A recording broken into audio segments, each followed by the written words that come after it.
magkakaroon sila ng rally. Ang frustration ko ay how many religious denomination are there in the Philippines? Ang INC lang ba ang nakakaalam na ang corruption sa Kongreso ay todo-todo? INC lang ba ang nakakaalam na tayo ay ninakawan ng 25 tons of wood? INC lang ba ang nakakaalam na ang PhilHealth, ang GSIS, ang SSS ay ninanakaw ng ating bangag na presidente? How many more religious leaders come and join the INC? Sino ang sinusunod nyo? The will of God or the will of the Allah or the will of the devils residing in Malacanang? Gumising na tayo bawat Pilipino. We only have one country. Isa lang ang bansa natin. Kailan pa tayo nanakawan muli? Marcos noon magnanakaw, ngayon mas magnanakaw ang Marcos ngayon. Ako, pangkaraniwang tao lang ako. Paglabas ko sa daan, makakakita ko ng kwento ko lang sa inyo. Isang nagtutulak ng kariton. Kasama ang pamilya. Minsan tinanong ko siya, saan kayo nakatira? Ang tinuro niya sa akin ay kariton. Kanina daw. Kanina? Oo. Yan. Turn on.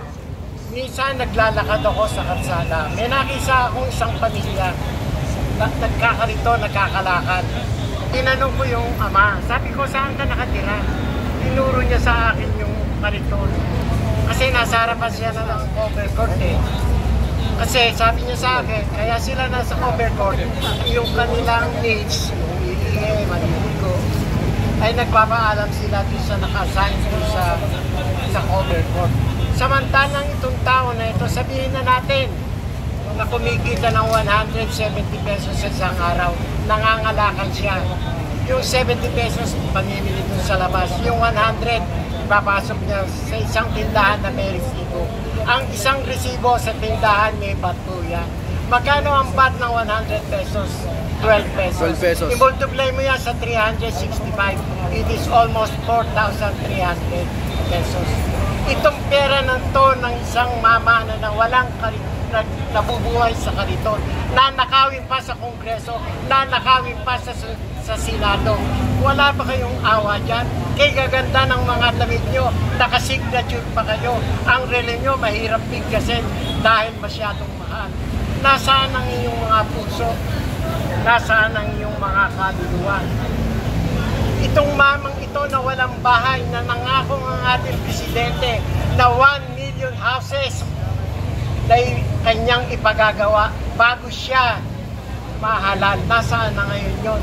Ni 300,000 ata, wala pa. Sino ang kanyang kontraktor sa nagagawa ng housing nito? Mga kapwa ko Pilipino, magising na po tayo. Wala na tayong pera after 3 more years. Pag si Marcos pa kung naging presidente natin hanggang matapos sa 2020, wala na po tayong pera. May mga religious leaders, pasensya na po kayo. It's about time na sundin natin kung ano ang totoo. Alam niyo naman, malinong-malina ang presidente natin. Saan pa kayo papanig? The will of God or the will of the devils residing in Malacanang Palace. Yun lang po ako. Tandaan niyo muli, Goliath was defeated by David because God prepared David. Yun lang po. And I know we will win this. It's only a matter of days. Natatandaan ko nung nasa EDSA kami. Kakaunti kami. Pero kasabihan sa scriptures, from small things comes which is great. Kakaunti tayo, kakaunti ang nagsasalita na katulad ko. When INC came out, it will be another Guinness Book of Records. Yung nakaraang rally ng INC ay Guinness Book of Records. More than 1.5 million. Siguro naman, in 2 million people coming out from their houses, matatanguhan na si Bongbong Marcos. Bongbong Marcos, isa ka lang. We are 120 million Filipinos. Nagmamakaawa na kami. Maawa ka naman sa amin. Kasi yung hirap namin, hindi mo natanas. Kaya ganyan ka. You are mentally not sound. You're physically not capable please step down na. Kailangan ka na namin bumaba. Maawa ka naman sa bigay mo sa isang successor na pwedeng maging presidente. You are not capable of being a president of this republic. We have only one country and we have to love it. Hanggang dito na lamang po at maraming salamat sa mga We will win this fight. Thank you.